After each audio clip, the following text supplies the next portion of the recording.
แล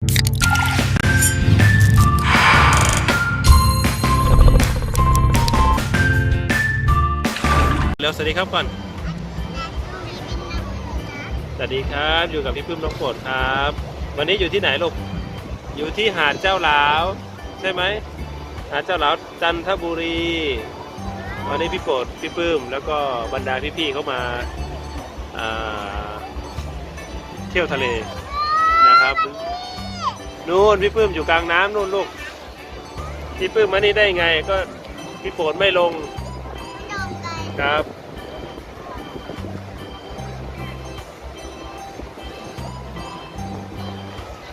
พี่โปรดเล่นอะไรล่ะลูกพี่โปรดเล่นทรายเล่นไม่ใช่ดินนี่เป็นทรายครับลูกอันนั้นตัวอะไรไม่ใช่เต่าได้ทำแล้วอันนั้นคือโอ้เต่ามีเต่าด้วยครับมีเต่าด้วยโอ้เต่าคอหักเลยอะไรนั้นคือตัวอะไรฮะตัวอะไรนะครับอะไรวะตัวอะไรตัวอะไรเนาะมีแมคโครด้วยแมคโคร2 ล้อใช่ไหมลูกพี่โปรดวันนี้พี่โปรดมาเล่นน้ำทะเลแต่ยังไม่ถึงน้ำทะเลนะใกล้ๆน้ำทะเลแล้วใช่ไหมเล่นเลยลูกเล่นเลยออกเดินทางมาตั้งแต่เช้าครับแวะมาเรื่อยๆก็มาถึงช่วงบ่ายๆก็เลยพาเขามาเล่นน้ำทะเล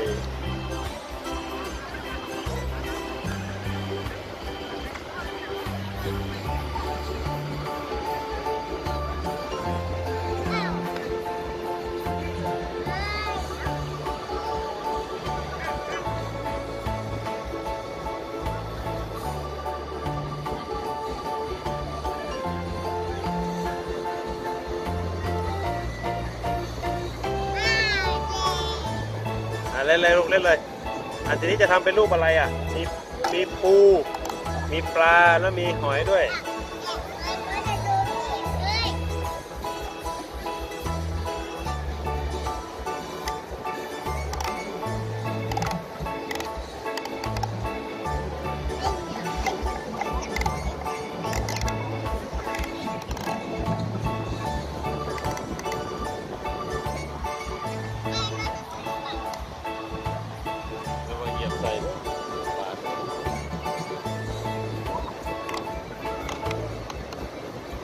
ร้อนไหมลูก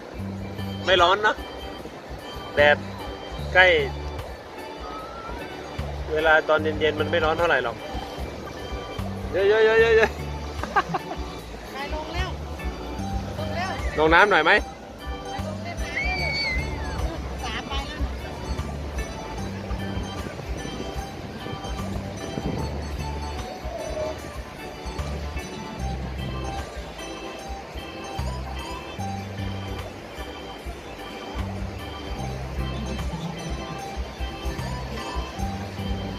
เยอะหัวน้ำครับ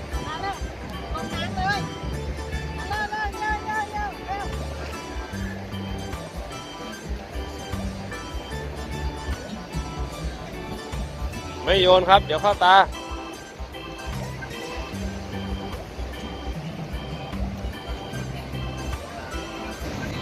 ไหนล่ะพี่โปรดไม่เห็นลงน้ำเลยครับ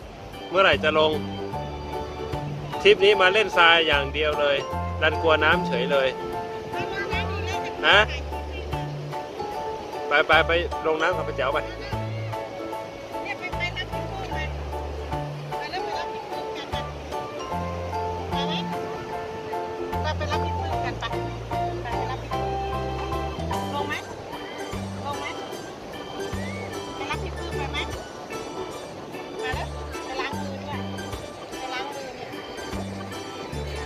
หมดสิทธิ์ครับ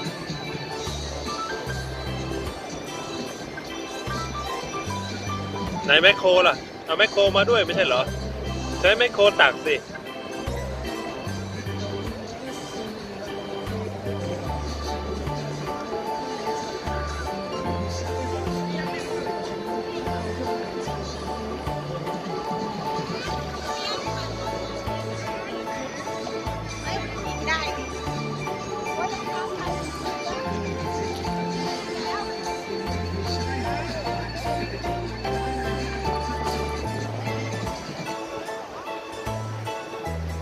ที่ร้อนไหมล่ะครับเนื่นสู้อันดากับองศาก็ไม่ได้องศาลงเล่นน้ำเฉยเลย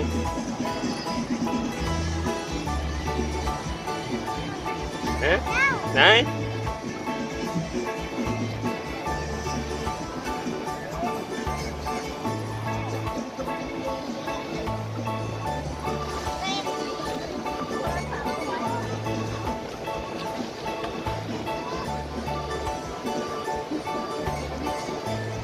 โดดเลยครับพี่ปื้มครับไม่ยอมขึ้นเลยครับไปนู่นเลยมีแต่พี่โปรดครับไม่ยอมลงเลยครับก่อนเจดีสิลูกไหนปูกับปลาเมื่อกี้ล่ะทำไมไม่เอามาเป็นแม่พิมพ์ล่ะลูกมีสิครับนั่นไงลูกครับแมคโครก็เอามารถเกตก็เอามานะลูกแต่มันเล่นแต่จอบไม่เล่นแต่ซ่อมพวนใช่ไหมช้อนพวน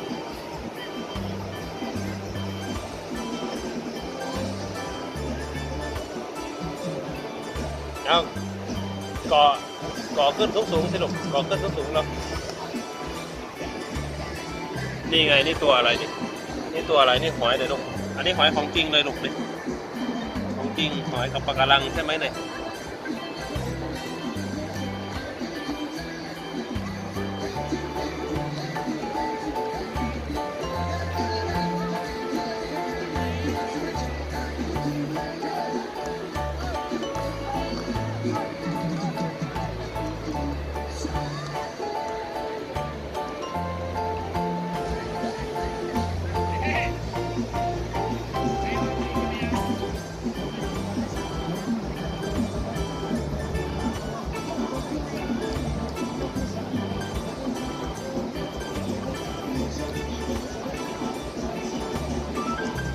เดี๋ยวลืมนะลูก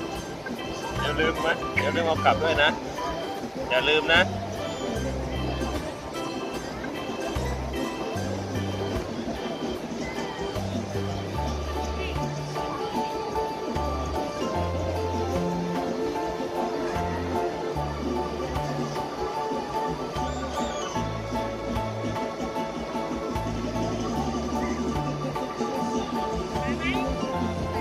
ไปไหมไปกับป้าแจ๋วไหมลูกไปไหมครับหรือจะเล่นทรายอยู่นี่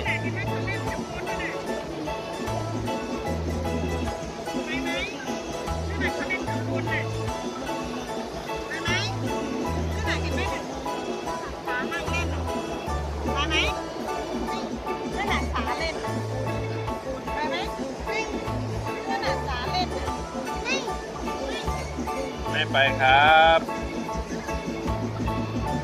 พี่จะไม่ไปไหนล่ะดูลักษณะแล้ว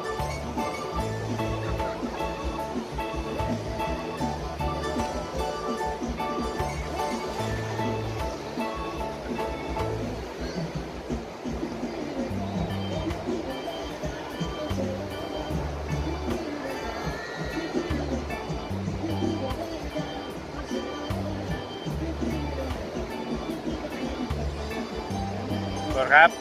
นี่ก่อนครับก่อนครับ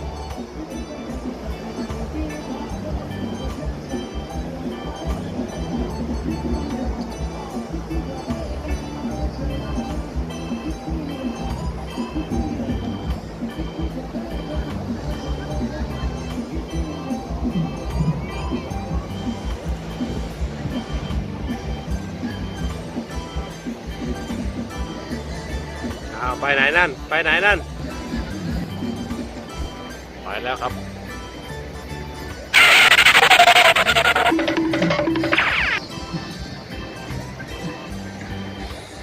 มานี่ไม่ไปทางนู้นครับมานี่เร็วเอาแล้วครับมาทะเลรอบนี้เจออะไรลูกเจอปลาฉลาม oh no ปลาฉลามของใครล่ะลูกเอาแล้วสิเอาแล้วสิเอาแล้วอย่าโยนสิเอาเก็บเลยเร็วเก็บเลยกลัวไปแล้วครับกลัวปลาฉลามมาเก็บเร็ว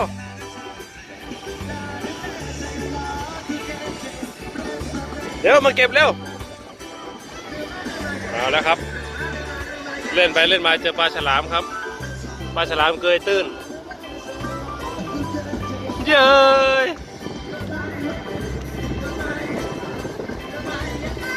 เอาแล้วครับเรียบร้อยเจอปลาฉลามเลยทีนี้อ้าวนั่งดูปลาฉลามเฉยเลยระวังกัดมือเฮ้ยกลัว เอาเก็บมาลูกเก็บมาเก็บมาเร็วเก็บมาครับเก็บมาเร็วไอเก็บเหลืองๆมาเร็วไปเก็บเหลืองๆของใครก็ไม่รู้น่ะเร็วๆไอเก็บเหลืองๆของเราไอเหลืองๆของเราลูกไม่ในของพี่เขาลูกไม่เอาครับ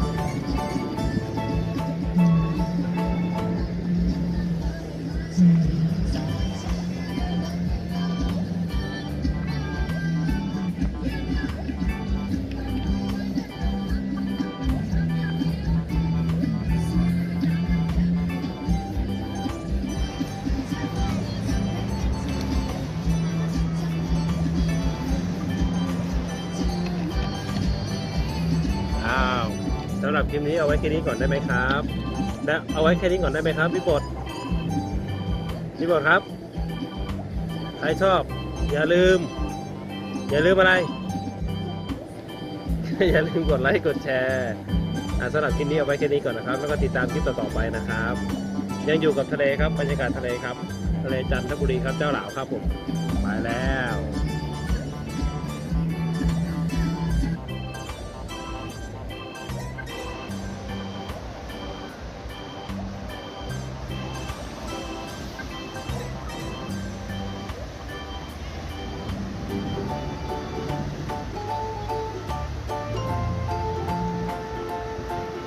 ขึ้นมา